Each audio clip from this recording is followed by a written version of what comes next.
ఇది మాత్రం 100% చెప్తున్నాను దేవులారా, ఎవరైతే దేవుని ముఖదర్శనం చూస్తారో వారిని దేవుడు ఒక ప్రత్యేకమైన వ్యక్తిగా, ఒక ఉన్నతమైన వ్యక్తిగా, ఒక స్థాయి డిఫరెంట్గా ఉంటుంది వాళ్ళది. ప్రైజ్ ది లార్డ్, హల్లెలూయా. ఆ ప్యాషన్ ఉండాలి మనకు ఆయనను చూడాలని. ఆమేన్, దేవునికి స్తోత్రం, హల్లెలూయా. అందరూ వెళ్తున్నట్టు మనం వెళ్ళొద్దు, అందరూ నడుస్తున్నట్టు మనం నడవద్దు. ఈ లోక మర్యాదలను మనము అనుసరించక అనండి పక్కవాడితో. లోకస్తులకు కొన్ని మర్యాదలు ఉంటాయి. చెప్పులు ఇప్పాలా, లోపలికి పోయేటప్పుడు గడపను దండం పెట్టుకోవాలా, లోపలికి వచ్చినాక నీళ్లను చిలకరించుకోవాలా, ఇంకా ఇటువంటి కొన్ని ఉంటాయి. దేవునికి స్తోత్రం. జ్వరము 3 రోజులు జ్వరం తగ్గలేదంటే ఆమె పొరక పుల్లలు తీసుకొని ఉప్పు తీసుకొని మళ్ళీ కొడుచే కాదు ఎడమ చేయ ఆమె అరే అన్ని భాషల్లో మాట్లాడారంటే అంటాడు వీడు కదా. ముందుకు తిరుగు, వెనకకు తిరుగు, పక్కకు తిరుగు, అక్కడ తిరుగు అని తర్రాని తిప్పి లాస్ట్లో దాన్ని పెట్టి కాలుస్తే ఏమైనా కాలుతాయి. ఆమె హల్లెలూయా. ఇది వేస్తే ఏదైనా కరిగిపోతుంది. అది పటాపట్ ఇట్టే చూడు అలా ఎంత దిచ్చు తగ్గ దిచ్చు.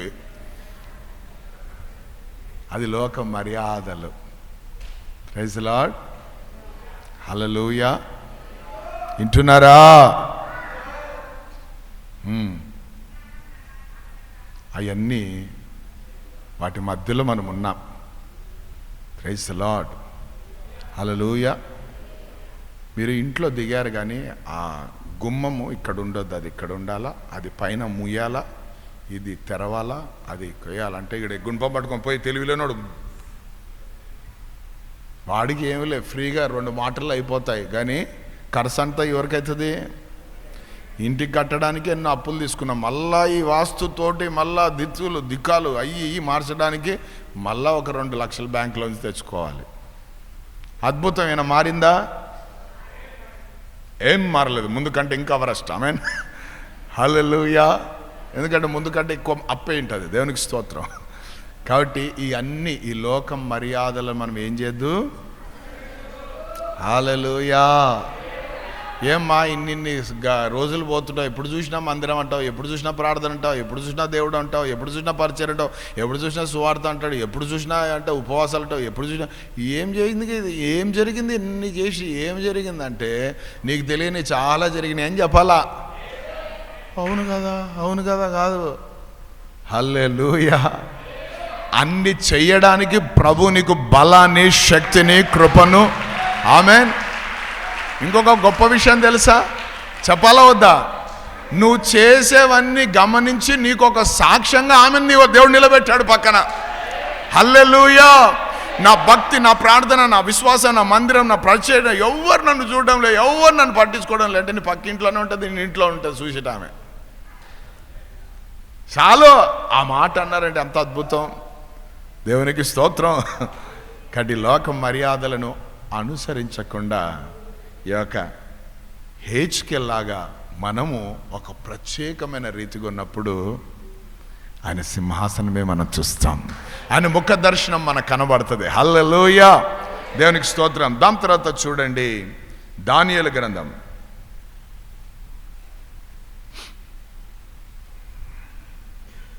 7వ అధ్యాయం 9వ మాట.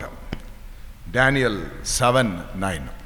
మహావృద్ధుడొకడు కూర్చుండెను, ఆయన వస్త్రము హిమము వలె ధవలముగాను, ఆయన తల వెంట్రుకలు శుద్ధమైన గొర్రెబొచ్చు వలె తెల్లగాను ఉండెను. ఆయన సింహాసనము అగ్ని జ్వాలల వలె మండుచుండెను, దాని చక్రములు అగ్ని వలె ఉండెను. ప్రైజ్ గాడ్, హల్లెలూయా. దానియేలు కూడా ఒక చెరబట్టబడిన వ్యక్తిగా ఆ బబులోను సంస్థానంలో ఉన్నాడు. కానీ దానియేలుకున్న అలవాటు ఏంటంటే ప్రతిరోజు ఉదయము, మధ్యాహ్నము, సాయంకాలం 3 పూట్ల 3 సార్లు దేవునితో మాట్లాడే అనుభవం ఉంది ఆయనకు. దేవునితో సహవాసం చేసే అనుభవం ఉంది ఆయనకు. ఆమేన్. అంటే ఆయన ఒక ప్రైమ్ మినిస్టర్గా ఉన్న, ప్రజలకు పరిపాలన చేస్తున్న వ్యక్తిగా, ఆ దేశాన్ని పరిపాలిస్తున్న వ్యక్తిగా ఉన్న, తన్ను తాను ప్రార్థన చేయడానికి తన్ను తాను ఏం చేసుకున్న వ్యక్తి? ప్రత్యేకపరుచుకున్న వ్యక్తి. చెప్పండి, ఇట్లా ప్రత్యేకపరచు, ప్రార్థన కొరకు ప్రత్యేకపరుచుకున్న వ్యక్తి. హల్లెలూయా. అంటే ఈయనకు పదవుల కంటే,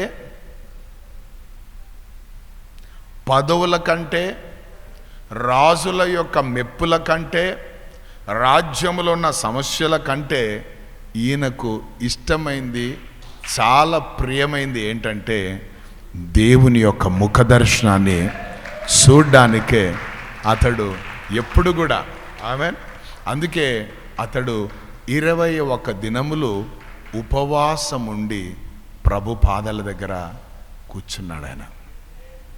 ప్రైజ్ ది లార్డ్. హల్లెలూయా. అంటే ఇక్కడ మనం నేర్చుకోవాల్సిన విషయం ఏంటంటే, చాలా బిజీగా ఉన్నానన్న అంటుంటారు చూడు, ఆ బిజీ అనేది నువ్వు పక్కన పెడితే, ఏం పక్కన పెట్టాలా?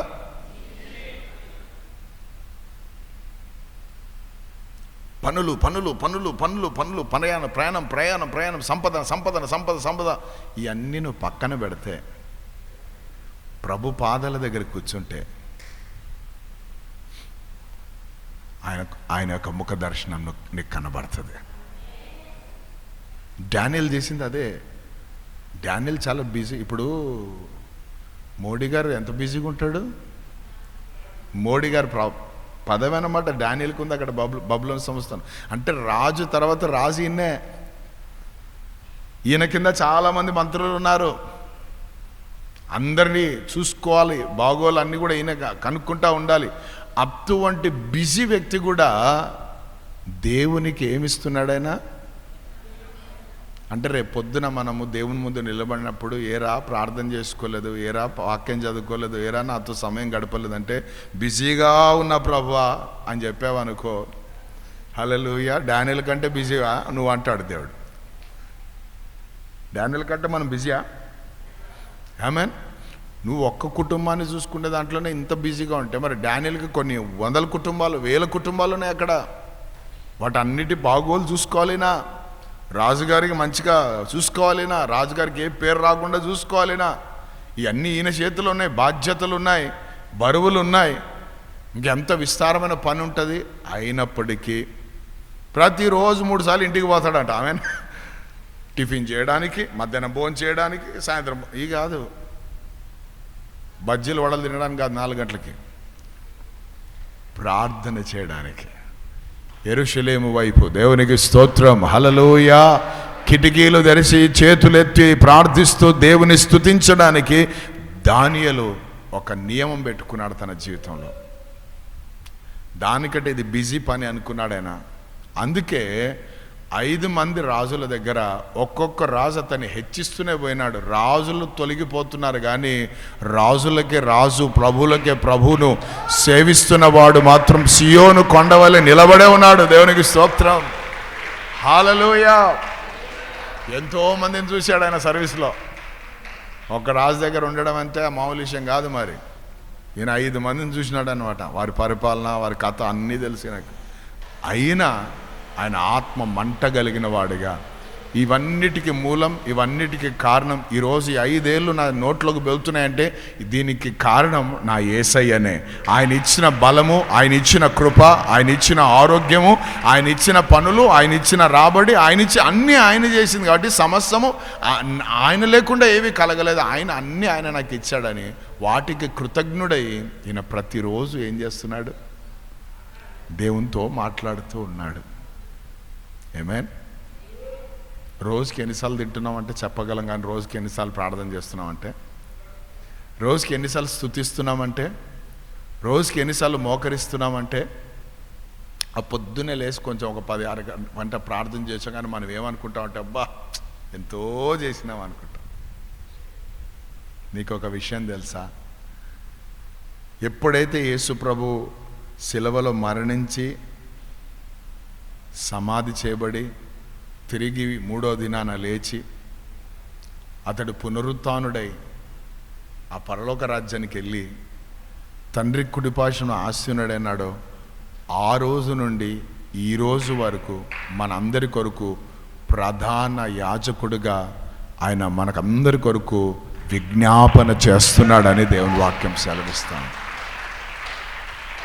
యేసయ్య ప్రార్థనే మనం బ్రతికిస్తూ ఉంది. ఈరోజు యేసయ్య మన కొరకు చేస్తున్న ప్రార్థన ధూపం ఆమేన్ మనను ఏం చేస్తుంది? బ్రతికి బట్ట కట్టేటట్టు చేస్తూ ఉంది. కాబట్టి ఆయనతో మనం మాట్లాడడం, ఆయనతో అందుకే అంటాడు తన ప్రియ కుమారుడైన యేసుతో సహవాసం చేయడానికి తండ్రి అయిన దేవుడు నిన్ను నన్ను పిలిచాడు ఇక్కడికి. రోగాలు పోగొట్టుకొని పోండి, అద్భుతాలు పొందుకొని పోండి అనే దానికి కాదు ఇక్కడ వచ్చింది. యేసుని తెలుసుకొని ఆయనతో సహవాసం, ఆయనతో అంటుగట్టబడిన వారిగా. ప్రైజ్ ది లార్డ్, హల్లెలూయా. దేవుని నామానికి మహిమ కలుగునుగాక. మీరు మారు మనసు పొంది బాప్టిజం తీసుకున్న తర్వాత ఆ రోజు నుండి ఈ రోజు వరకు మీ వయసు ఎంత, ఎన్ని సంవత్సరాలు అయింది రక్షణ పొందుకొని? ఇన్ని సంవత్సరాలు మీరు యేసు అంటే ఎవరు అని తెలుసుకున్నారో ఒకసారి ఆలోచన చేయండి. యేసుని ఏ రీతిగా మీరు తెలుసుకున్నారు? కొంతమంది భూ సంబంధమైన వాటికే యేసు ప్రభువును వాడుకుంటూ ఉంటారు. ఇల్లు, పొలం, ధనం, పిల్లలు ఇయే. కానీ దానికి మించిన కార్యాలు ఆయనలో ఉన్నాయన్న సంగతి చాలామందికి తెలియదు. మీకు ఒక విషయం తెలుసా? మన జీవము యేసయ్యలోనే దాచబడి ఉన్నది. హల్లెలూయా. నిన్ను చంపాలన్నా, నిన్ను భూమి మీద లేకుండా చేయాలన్నా, నీ పైన వ్యతిరేకంగా ఒక ఆయుధాలు రూపించబడాలన్నా యేసయ్య పర్మిషన్ కావాలా? అంత ఈజీ కాదు నిన్ను నన్ను ముట్టడానికి. ఆయన కనుగుడ్డును ముట్టినట్టే అంటాడు. హల్లెలూయా, దేవునికి స్తోత్రం. సో నిర్లక్ష్య స్వభావమే మన జీవితాల్లో మనకు సమస్యలను కలగజేస్తుంది. సో యేసులో మనం భద్రపరచబడి ఉన్నాం. ఇట్లా అనండి, భద్రపరచబడి ఉన్నాం. ఆమేన్. సో యేసుని ఎక్కువగా ప్రేమిద్దాం, ఆయన ముఖాన్ని చూడాలని ఇష్టపడదాం. ఆ పొట్టి జక్కేలాగా మనం కూడా ఆశపడదాం ఆయన చూడాలని. హల్లెలూయా. ఎంత జనసమూహమైన ఉండని, ఎంతమంది ఆయన మీద పడతా ఉండని, నా ఆశ ఒకటే, నేను ఏ రీతికైనా ఈ మార్గముల నుంచి దాటిపోతున్న యేసయ్య దాటిపోకుండా ఆ దాటిపోతున్న వాణ్ణి నేను చూడాలి అని ఆశపడి మేడు చెక్కి ఎదురు చూస్తుంటే ఆమేన్, అడిగిన దానికంటే, ఊహించిన దానికంటే, ఆశించిన దానికంటే అత్యధికంగా చేయగలిగిన దేవుడు ఆమేన్. ఆ మార్గం గుండా వెళ్తూ వెళ్తూ వెళ్తూ కరెక్ట్గా ఏ చెట్టు మీద అయితే ఆశ కలిగిన వాడు ఉన్నాడో, ఏ చెట్టు మీద అయితే చూడాలని తపన కలిగిన వాడు ఉన్నాడో, ఏ చెట్టు మీద అయితే ఒక్కసారి ఆయన చూస్తే చాలు అని అనుకున్నాడో, అటువంటి వాని కోసం ఆ మేడు చెట్టు కింద సాగిపోతున్న యేసయ్య ఆగిపోయి ఆమేన్ హల్లెలూయా, ఆమేన్ హల్లెలూయా. నేను ఒక మాట చెప్పగలను, హృదయంలో ఆశపడి కళ్ళతో చూడాలని తపన పడిన ఆ జక్కయ్యను పేరు పెట్టి పిలుస్తున్నాడు యేసయ్య. హల్లెలూయా. ఒక మాట చెప్పాలంటే జక్కయ్య ఆశతో కూడిన చూపు యేసయ్య ఆగిపోయేటట్టు చేసింది. ఆశ కలిగిన చూపు ఆగిపోయేటట్టు చేసింది అనండి ఇంకొకసారి, ఇంకొక మారు. కొన్నిసార్లు మందిరంలో మనం కూర్చొని ఉంటాం. మన కుడి పక్కన, మన ఎడం పక్కన, మన ముందు, మన వెనక వాళ్ళ జీవితాలు అద్భుతాలన్నీ జరిగిపోతుంటాయి. వాళ్ళు సాక్ష్యం అనగానే పరిగెట్టుకుంటూ వస్తుంటారు, సాక్ష్యం అని నిలబడి చెప్తుంటారు, సాక్ష్యం అనగానే ఏదో అయిపోతూ ఉంటారు. కానీ మనం అట్లనే ఉంటాం. ఎందుకు అంటే వీడు వారు వీరు ఆశతో వచ్చింటారు, ఆశతో కూర్చొని ఉంటారు. ఈ కనులు ఆయన పైనే దాసి తన యజమానుని పైన ఏ రీతిగా ఆశ పెట్టుకొని చూస్తుంటుందో ఆ రీతిగా చూస్తూ కూర్చుంటారు. కాబట్టి ఆ చూస్తూ కూర్చునే వారికి కంపల్సరిగా 100% ఆయన దర్శనాన్ని కలగజేస్తాడు. హల్లెలూయా, ఆమేన్. దేవునికి స్తోత్రం. ఆమెన్. చూడాలని మేడి చెట్టు ఎక్కితే హల్లెలూయా యేసయ్య ఆగిపోయాడు. రెండవదిగా అద్భుతమైన పిలుపు పిలిచాడు. అదేం పిలుపు? పేరు పెట్టి పిలిస్తే పొట్టోనికి మామూలుగా లేదు జోషు. హల్లెలూయా. అది పేరు పెట్టి ఏమంటాడు? జక్కయ్య దిగిరా. దేవునికి స్తోత్రం. నేడు నేను నీ ఇంట్లో ఉండవలసింది అంటాడు. ఆమెన్. ఇంటికి పిలవకుండానే ఆమెన్ హల్లెలూయా స్వయాన యేసు అంటున్నాడు, నేనే వస్తాను నీ దగ్గరికి, నేనే వస్తాను మీ ఇంటికి, నేనే వస్తాను, నేనే. దేవునికి స్తోత్రం. హల్లెలూయా. ఈ యొక్క మాట ఒక ప్రవచనాత్మకంగా ఎవరో జీవితంలో దేవుడు మాట్లాడుతున్నాడు. దేవుని బిడ్డ, నువ్వు దేని కొరకైతే ఎదురు చూస్తున్నావో, దేని కొరకైతే ఆశపడుతున్నావో, దేని కొరకైతే జక్కయ్య లాంటి ఆలోచనతో చూపుతో నువ్వు ఎంత పరిస్థితుల మధ్యలో ఎదుర్కొని ఆయన చూడాలని ఆశపడుతున్నావో, ఈరోజు ప్రభు నీతో మాట్లాడుతున్న మాట, నేనే వస్తానంటున్నాడు ఆ ప్రాంతానికి, నేనే వచ్చి రక్షణను కలుగజేస్తానంటున్నాడు ఆ ప్రాంతంలో. Hour God is a God, he is a beyond expectations God. మన ఊహకు మించిన కార్యాలు చేసేవాడు ఆయన. ఆమేన్. ఊరంతా నోరు తెరిచారని చెప్పండి, అంతే మరి. అటువంటి కార్యం జరుగుతుంది నువ్వు చూడాలని ఆశపడితే. ఊరంతా చూస్తుంది నువ్వు యేసుని చూడాలని ఆశతో వస్తే. హల్లెలూయా. ఊరు జనం అంతా బయట నిలబడిపోయినారు. అర్థం కాలే, ఇదేంద్రా అబ్బా. కొన్నిసార్లు కొంతమంది బలవంతం చేశారు, యేసయ్య మా ఇంటికి రావా, మా ఇంటికి రావా. వాళ్ళ ఇంటికి పోలేనా? ఇక్కడ ఏం పిలవలేదు కదా, పిలుపు లేదు, పాడలేదు. ఆమేన్. చూస్తే చాలనుకున్నాడు, ఎట్లుంటాడు చూద్దాం అనుకున్నాడు, అంతే. అది కూడా పెద్దగా మొక్కుదామని కాదు, దండం పెడదామని కాదు, పూజ చేద్దామని కాదు, దండేద్దామని కాదు, శాలువ వేద్దామని కాదు, ఏం కాదు. దేనికి? చూడాలని అనుకున్నాడు, అంతే.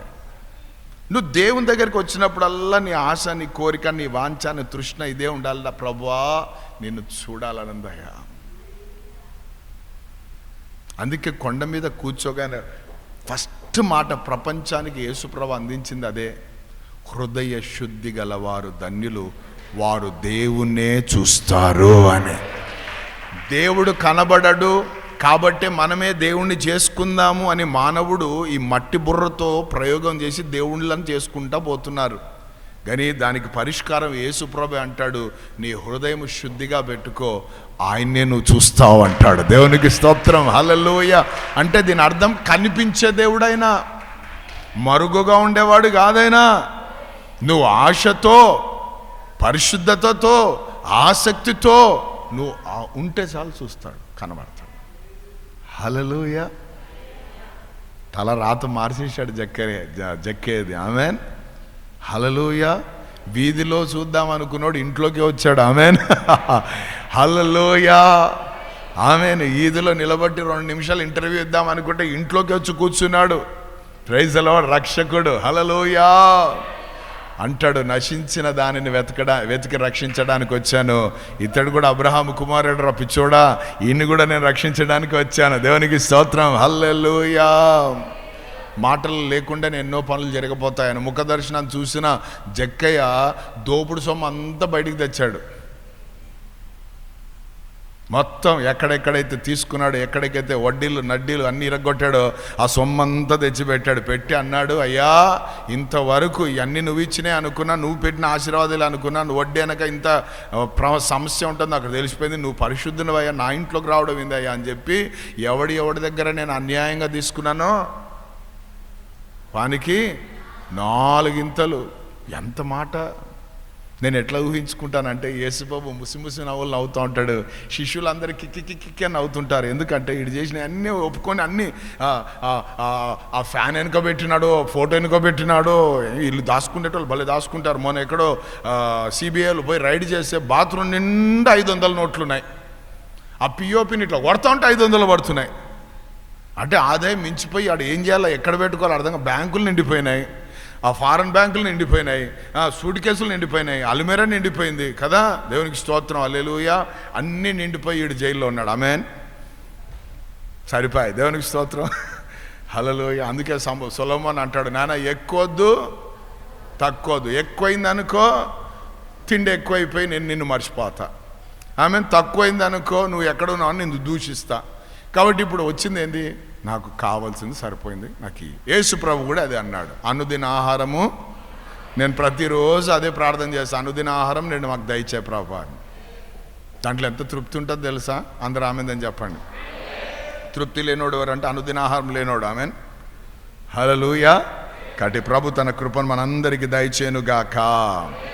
ఆమెన్. ఈరోజు మనం వచ్చిన ఉద్దేశం ఏంటి? మనం కూర్చున్న ఉద్దేశం ఏంటి?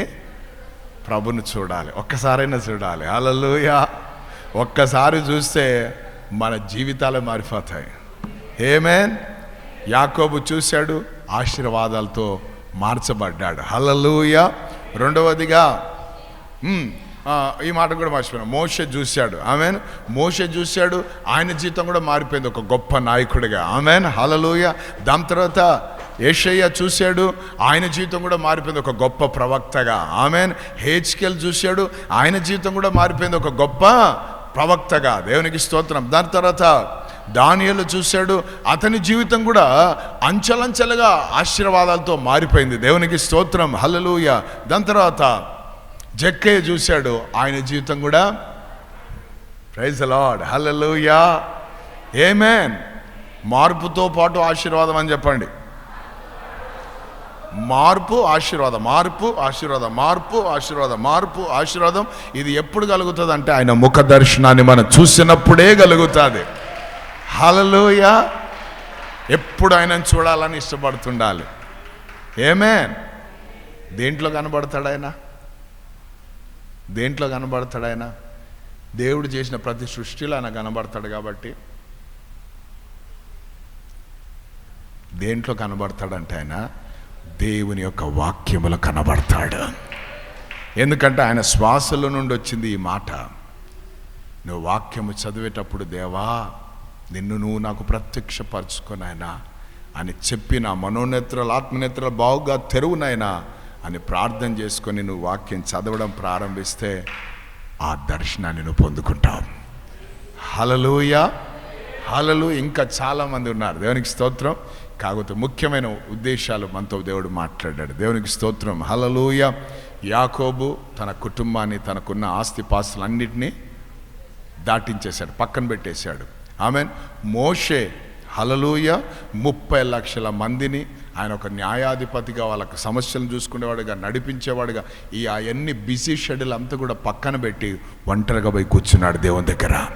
ఆమెన్. అలాగే యేషయ్య తన జీవితంలో ఉజ్జియా తొలగిపోయేంత వరకు అతనికి దర్శనం లేదు. ఆమెన్.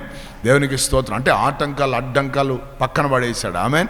దాని తర్వాత హెజ్కేలు బంధించబడిన వారి మధ్యలో ఉన్న ఇతడు ఆ బంధకాలకు వెళ్లకుండా, ఇతడు ఆ దాస్యంలోనికి దౌరకుండా తన్ను తాను ప్రత్యేకపరచుకొని దేవుని ముఖ దర్శనాన్ని చూశాడు. హల్లెలూయా. దేవుని నామానికి మహిమ కలంగాక. దాని తర్వాత దానియేలు, దేవునికి స్తోత్రం. అతడికి అంత క్యాడర్ ఉన్నా, అతడికి అంత పేరు ప్రఖ్యాతులు ఉన్నా, వాటన్నిటినీ లెక్క చేయకుండా, అందరూ ఆమెందే చెప్పండి, లెక్క చేయకుండా అని చెప్పండి. దేవుని దగ్గరకు వచ్చేటప్పుడు ఎన్ని పనులున్నా లెక్క చేయొద్దు. దేవునికి స్తోత్రం, హల్లెలూయా. ఎన్ని అవసరతలు లెక్క చేయొద్దు. ఎంత డబ్బు నీకు వస్తున్నా లెక్క చేయొద్దు. ఎందుకంటే ఇవి దేవుని యొద్ద నుండి వచ్చే మాటలు కాబట్టి, దేవుని సన్నిధి నుంచి వచ్చే మాటలు కాబట్టి మనము వాటిని లెక్క చేయొద్దు. అందుకే మీరు ఫోన్లు స్విచ్ ఆఫ్ చేసుకోండి అంటుంటాను. ఎందుకంటే ఇది మిమ్మల్ని తీసుకొని వెళ్ళిపోతుంది, మాటలు వినకుండా చేస్తుంది. ఆమేన్. ఒక సేవకుడు అంటాడు, నేను మా మందిరంలో చెప్దాం అనుకుంటున్నాను, మీరు చెప్పులు వేసుకొని మందిరం రండి కానీ ఫోన్లు బయట పెట్టి రండి అని చెప్దాం అనుకున్నానంట. చెప్పులు వదిలి మందిరం రండి కాదు, ఇప్పుడు ఫోన్లు బయట పడేసి రండి అని చెప్దాం అనుకుంటున్నాడట. మంచి మాట అది. హల్లెలూయా, దేవునికి స్తోత్రం. కాబట్టి అది వాటిని మనం ఎప్పుడైతే పక్కన పడేస్తామో దేవుని యొక్క ముఖ దర్శనము మనకు కలుగుతుంది. దేవునికి స్తోత్రం. దానియేలే అంత బిజీగా, అంత క్యాడరున్నోడు అన్ని పక్కన పడేసి దేవుని సన్నిధిలో కూర్చుంటే మనం ఎంతటి వల్ల ఒకసారి ఆలోచన చేయండి. చివరిగా జక్కయ్య, దేవునికి స్తోత్రం, హల్లెలూయా. అతనికి ఉన్న సంపాదన, అతనికున్న వ్యాపారం, అతనికి ఉన్నవన్నీ కూడా పక్కన పడేసి యేసును చూడాలని ఆశపడొచ్చాడు. కానీ ఆటంకాలు, అడ్డంకాలు కలిగినాయి. ఎన్ని కలిగినా కూడా ఆమేన్, హల్లెలూయా. మనసుంటే వీడికి మనసు ఉంది. ఏం మనసు? చూడాలనే మనసు. అందుకే మేడ్ సెట్ ఎక్కాడు. ఆమెన్. దేనికి ఇస్తుంది? నేను పొట్టోని లేబా. కొంతమంది అంటారు, మీ అంత ప్రార్థన చేయలేమన్నా, మీ అంత భక్తి మాకు లేదు, మీ అంత మీరంటే మునుగ సెట్లు ఎక్కించే తప్ప నేను కూడా వారిలాగా మారాలా, నేను కూడా. ఎందుకంటే యేసు క్రీస్తు పాస్టర్లకే దేవుడు, క్రైస్తవులకు దేవుడు అనుందా? యేసు క్రీస్తు అందరికీ ప్రభు. ఆమేన్. నన్ను బలపరిచినోడు నిన్ను బలపరుస్తాడు. నా ప్రార్థన విన్నవాడు నీ ప్రార్థన వింటాడు. నన్ను ఆశీర్వదించినోడు నిన్ను ఆశీర్వదిస్తాడు. నన్ను నింపినోడు నిన్ను నింపుతాడు. నన్ను నడిపించినోడు అంటూ పేతురు అంటాడు, దేవుడు పక్షపాతం లేనివాడు అని. ఆయన అందరికీ ప్రభు, పక్షపాతం లేనివాడు. ఒకటే తేడా, ఆసక్తిలోనే ఉంది ఇది అంతా. ఆమెన్. అవ్వగావాలంటాం, అదే వచ్చింది సమస్య. ప్రార్థన విషయంలో దాటించు భార్యను, భర్తను, పిల్లల్ని, ఉన్నాయన్ని దాటించాయి. ఒంటరిగా కూర్చో, దేవునితో మాట్లాడు. హల్లెలూయా, దేవునికి స్తోత్రం. రెండవదిగా, ఎవరైనా ఆయన ఎంత ఎంత ఎంత ఎంత ఎన్ని అవసరతలు ప్రజలే తీర్చాలన్న దానికి మించి ఫస్ట్ దేవునితో మాట్లాడని నేర్చుకోవాలి. అవన్నీ పక్కన పెట్టు, దాటించేసాయి. వాటిని కూడా పక్కన పెట్టేసాయి. ఆమేన్. నీకు అడ్డంకాలుగా ఉన్న వాటిని దాటించేసాయి. హల్లెలూయా. నీకు పేరు ప్రఖ్యాతులు ఏమున్నా కూడా వాటన్నిటిని పక్కన పెట్టే. దేవునికి స్తోత్రం. హల్లెలూయా. నీకు ఎన్ని వ్యాపారాలు, ఎన్ని పనులు, ఎన్ని విస్తారమైన ఏమున్నా అవన్నీ పక్కన పెట్టు. ఆమేన్. ఆయన సన్నిధిలో కూర్చో. దేవునికి స్తోత్రం. హల్లెలూయా. ఆయన ఎటువంటి కార్యాలు చేస్తాడో ఆయన ముఖ దర్శనమే చాలు. దేవునికి స్తోత్రం. హల్లెలూయా. ఒక రౌడీ షీటర్ క్రీస్తుకే ఏమైపోయాడు? ఒక సువార్తకు మార్చబడిన వ్యక్తిగా మార్చబడ్డాడు. ఆయన్నే పౌలు గారు. దేవునికి స్తోత్రం. హల్లెలూయా. ముఖ దర్శనంలో అంత ప్రభావం ఉంటుంది. దేవునికి స్తోత్రం. హల్లెలూయా. ఈరోజు ఇక్కడ నిలబడి వాక్యం చెప్పేటోడు కూడా ఆయన దర్శనం చూసినోడే. హల్లెలూయా. చావు బ్రతుకుల మధ్యలో ప్రభు వచ్చి తన దర్శనాన్ని నాకు ఇచ్చాడు. ఆ దర్శనానికి నేను ఈరోజు అవిధేయుడని కాలేదు. ఆ దర్శనంలో నిలబడి ఎప్పుడు కూడా ఆ దర్శనాన్ని తలపోసుకుంటూ ప్రభులో సాగిపోతా ఉన్నాం. దేవునికి స్తోత్రం. హల్లెలూయా. అట్టి కృప దేవుడు మనందరికీ దయచేయను గాక. ఏమైనా అందరి మోకరిద్దాం. Thank you Father God. O Holy Spirit, Holy Spirit, Holy Spirit, Spirit of God. Thank you Lord. హృదయ శుద్ధి గలవారు ధన్యులు. నీ హృదయం నిండా ఈరోజు ఏముందో ఒక్కసారి ఆలోచన చేయి. తిండి ఉందా? మత్తు ఉందా? ఐహిక విచారాలు ఉన్నాయా?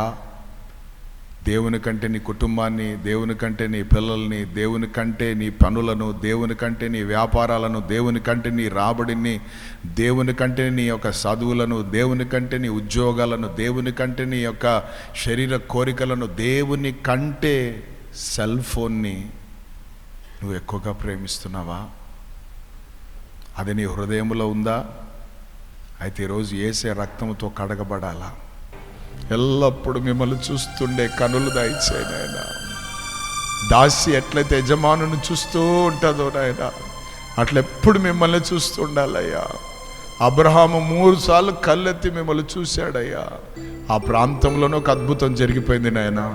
కాబట్టి మేము కూడా అటువంటి రీతిగా మిమ్మల్ని చూసే ఆ బిడ్డలుగా ఉండే కృప మా అందరికీ దయచేయమని, నేను ఎంతమంది అయితే వాక్యం విన్నారో వారందరి జీవితంలో అట్టి కృప మీరు అనుగ్రహించమని, అట్టి కార్యాలు మీరు జరిగించమని మీకే స్తుతి, ఘనత, మహిమ, ప్రభావాలు చెల్లిస్తూ వాక్యాన్ని దొంగలించే దయ్యాలను యేసు నామములో బంధిస్తున్నాం తండ్రి. మీకే స్తుతి, మహిమ, ప్రభావాలు చెల్లిస్తూ యేసుక్రీస్తు నామములో ప్రార్థిస్తూ వేడుకుంటున్నాం మా పరలోకపు తండ్రి. ఆమేన్. ఆకాశమందు నీవు తప్ప నా